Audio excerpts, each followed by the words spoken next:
for Inside Utah Politics.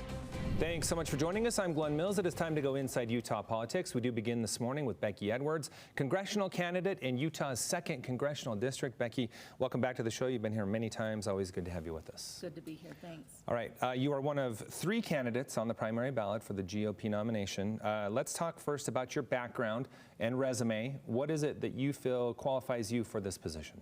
I think it really comes down to experience. I'm lived in this district 30 years. 10 of those years I served my neighbors and folks around my area in the Utah House from 2009 to 2018. And I think that track record of being able to get things done as a common sense conservative really is something that's resonating around the district, that is huge and brings people from urban and rural parts of the state together. But the thing that really is unifying people, I think, is this desire to see that kind of approach to leadership and knowing for certain that someone has done it before. It's what we need more of in D.C. Mm-hmm. When you take a look at D.C. today, it's politically charged. You look at that job and you think that is going to be difficult. So what is it that interests you in trying to take on that challenge? I think I've always been solutions-oriented in my personal, professional life as a marriage and family therapist, and then in my political world too, taking complex issues and not being afraid to try and tackle those, but working to bring people together for solutions. And the very fact that most Americans look at Congress right now and think, man, there's a lot of room to improve. This is broken. That's a nice way to put it. I think that's probably true, but that's the very reason why I want to be in there, to take the skill set and mindset that I had in the Utah House. I think we need more of Utah in D.C. That's what I was going to ask you. What did you learn here that you think can translate over to D.C.? I think the power of individual experiences and perspectives, and that people across the political spectrum really have an important voice. And this is within a large Republican Party. This is people of all locations, geography, and life experiences that together we can actually do some amazing things. This is why, as the chair of the Economic Development and Workforce Services, for example, for 6 years in the Utah House, I was able to help work on issues around education and workforce that made a difference across this district and kept Utah as one of the strongest economies in the country. When you take a look at how the state legislature works, a vast majority of bills do pass with bipartisan support. That's not the case in Washington, D.C. So when you come against that different mindset in Washington, how do you try to push for that and work together as a party? Because, like I said, you don't really see a lot of that right now.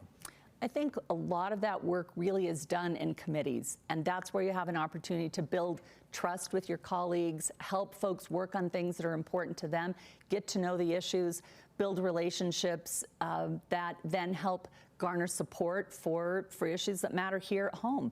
And I think that's something that over and over I did here in the House as a Republican from Davis County, and I think it's the very same model that is going to be effective in D.C. Since you brought up committees, I'm curious, what are some of the committees you would eye as the most important to sit on and be able to represent your constituents here at home? Well, there are so many issues that are important here to Utah, but I've got 3 or 4 that I'm eyeing eventually to get positioned on those. Of course, armed services is something so important here. Hill Air Force Base, but also right here in CD2, Dugway Proving Ground, the test and training base, and the depot. These are all things that matter tremendously for our national defense. So armed services is important. Natural resources, with being such a public land state, is important. Appropriations, which I think has such an important role trying to rein in this disastrous spending that we see. And financial services. We're 6th largest banking state in the country, and having some support in that sector would really help our state economically. Okay, you already hit on this in some of the other topics we've discussed, but I want to talk about what your top priorities would be. You mentioned the committees you'd like to sit on. You mentioned some of the issues with spending. But as far as bills and legislation are concerned, what would be some of your top priorities to get working on right away if you were elected? I think for me, as I've been out and around this district, the things I'm hearing from families and individuals across the district are really spending. Things are just too expensive right now. It has to do with inflation. It has to do with reckless spending from Congress. They hold the purse strings, and it impacts all of us. And it's back to school week. You know, when I see families at stores buying school supplies, and I know that things are tight for them, but it's regular things too, groceries, gas. We need to have someone in Congress who's actually balanced a budget. I did that 10 times here in Utah, and I came into the legislature in 2009, right at the height of the recession. This was not easy. Just because we do it over and over in Utah does not mean it's easy. We need someone who's committed to do that hard work in committees of reining in the budget and being able to really keep in mind pocketbooks of everyday Americans. You mentioned you balance a budget every year in the state of Utah. It's been decades since we've seen that on the national level. Do you have hope that we can get to that point? I think we can. There is really a movement, I think, certainly across constituents and people across this district who are supporting our campaign, and they're coming to this campaign saying, we want someone who has done this before. We want someone who we know has the skill set to get this ball rolling in D.C. And I think it's not going to happen overnight, but that tenacity to work on big issues, little by little, we can get there. In 2020, some of the delegates that you talked to at convention and whatnot brought this up as a concern. In 2020, you were pretty vocal about your support and who you were going to support for president. Talk about why you came to that decision and whether it was the right one or not. Well, I was elected 5 times as a Republican from Davis County by Republican delegates. And in fact, in my last election in 2016, I got 70% of the delegate vote. These are solid Republicans in a solid Republican district. And when I went to the legislature, I worked on issues on their behalf, conservative issues, and I just felt it was such a privilege to represent my district as a Republican over and over and over and see folks continue to actually grow support through my service and seeing issues and votes and bills that I worked on. How do you rate President Biden as a president during his time? I'll tell you what I'm looking for right now in terms of the upcoming presidential election. I'm looking for a Republican who can win back the White House.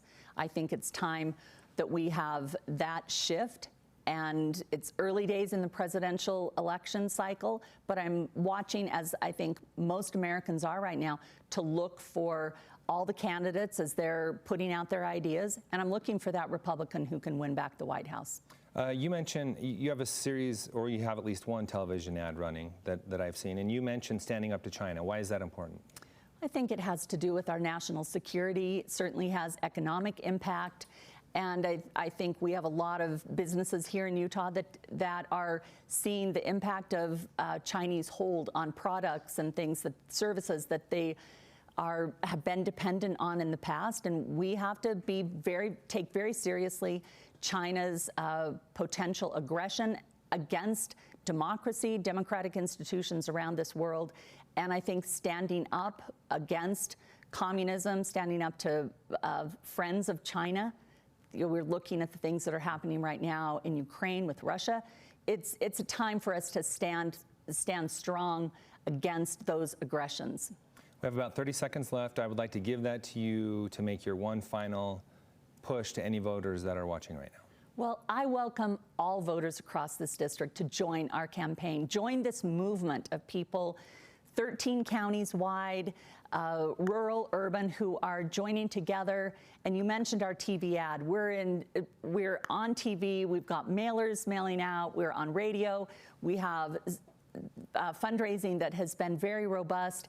But most importantly, the thing that is bringing us into what we believe will be a positive outcome at the primary is this groundswell of grassroots support. Hundreds and hundreds of people who are doing all of the legwork of this campaign. So grateful for that and for our shared vision. They're aligning with me, their hope in my ability to bring better leadership to D.C. All right, we will end it on that note. We'll be watching as we come down the stretch, just a few weeks left. I really appreciate your time. Thanks for being here with us. Thank you. Still to come, more on the race to replace outgoing Congressman Chris Stewart. Bruce Huff